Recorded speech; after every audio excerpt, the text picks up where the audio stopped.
नमस्कार। PP news line की विशेष बात में आपका स्वागत है और मैं हूं दर्शपाल गुप्ता।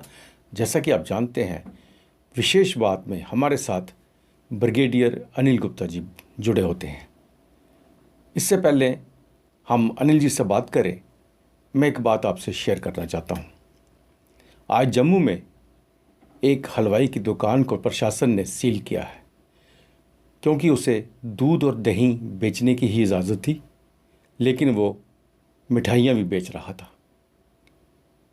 मैं ये आपको बता देना चाहता हूँ कि जिस दिन लॉकडाउन हुआ था, उस दिन से लेके आज तक हलवाइयों की सभी दुकानें बंद हैं। उस वक़्त उनकी दुकानों के अंदर मिठाइयाँ भरी हुई थीं। जिस तरह प्रशासन ने शराब की दुकानों को चेक किया है और बहुत सी दुकानों में जो स्टॉक पूरा नहीं पाया है, इसी तरह इन दुकानों को भी चेक करना बहुत ज़रूरी है। क्या इनके अंदर वो मिठाई अभी है या निकल चुकी है, या लॉकडाउन खुलने के बाद वही पुरानी मिठाई नई मिठाइयों के साथ मिलकर लोगों तक पहुंचेगी। प्रशासन को चाहिए इसको चेक करे और इसको डिस्ट्रॉय करे। तो चलिए हम बात करते हैं ब्रिगेडियर अनिल गुप्ता जी से। अनिल जी, पूरा विश्व इस वक्त कोरोना युद्ध के साथ जुड़ा हुआ है, लड़ रहा है उसके साथ, और चीन माउंट एवरेस्ट पर 5G टावर लगा रहा है। क्या कहना है आपका? माउंट एवरेस्ट के चोटी पर चढ़ने के दो रास्ते हैं। एक दक्षिण से होता हुआ नेपाल के रास्ते से, और दूसरा उत्तर से होता हुआ तिब्बत के रास्ते से। चीन की हमेशा कोशिश रही है कि वो उत्तर के रास्ते को पॉपुलराइज करे, ताकि उस रास्ते से वो रेवेन्यू अर्न कर सके। अभी तक सारा समिट के ऊपर जाने की जो कार्रवाई होती है वो दक्षिण के रास्ते से, यानी नेपाल के रास्ते से होती है, और समिट पर चढ़ते वक्त ट्रैफिक जैम लग जाता है, क्योंकि इतना रश हो जाता है और काफ़ी दिन वहाँ पर इंतज़ार करना पड़ता है। कई घटनाएं भी होती हैं, क्योंकि कम्युनिकेशन बड़ा पुअर है, वेदर फोरकास्ट एक्यूरेट नहीं होता है।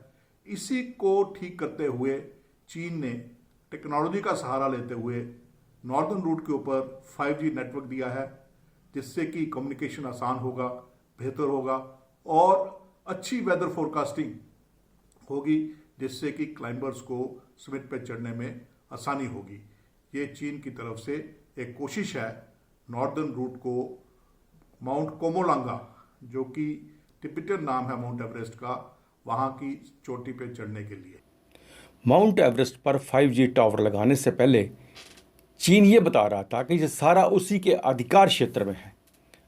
हालांकि नेपाल ने इसका विरोध भी किया था। नेपाल और चीन की जो सीमा संधि है उसके मुताबिक दोनों देशों की बाउंड्री माउंट एवरेस्ट के चोटी के बीच से गुजरती है। लेकिन अब क्योंकि चीन माउंट एवरेस्ट को पॉपुलराइज करना चाहता है तिब्बत के रास्ते से, नॉर्दर्न रिज के रूट से, और वहाँ पर वो 5G तक इंस्टॉल कर रहा है, 5G का बेस स्टेशन बनाया है, इसलिए अब वो ये कह रहा है कि ये पूरा का पूरा माउंट एवरेस्ट की चोटी जो है, कोमोलंगा, माउंट कोमोलंगा की चोटी जो है, वो तिब्बत में है, यानी चीन के अधिकार में है। ये चीन की विस्तारवादी नीति का एक हिस्सा है। चीन पहले से ही ऐसी कोशिशें करता रहा है, जैसे दक्षिण महासागर में भी नाम बदल लेता है, ज्योग्राफिकल फीचर्स का नाम बदल के, और बाद में उनको बीजिंग का हिस्सा यानी चीन का हिस्सा बताना शुरू करता है। अगर चीन माउंट एवरेस्ट पर 5G लगाता है, 5G का टावर वहाँ लगाता है, तो उसका भारत के ऊपर क्या प्रभाव पड़ेगा? 5G नेटवर्क का एक मिलिट्री कंपोनेंट भी है, जिसका फायदा चीन उठाना चाहता है भारत को घेरने के लिए।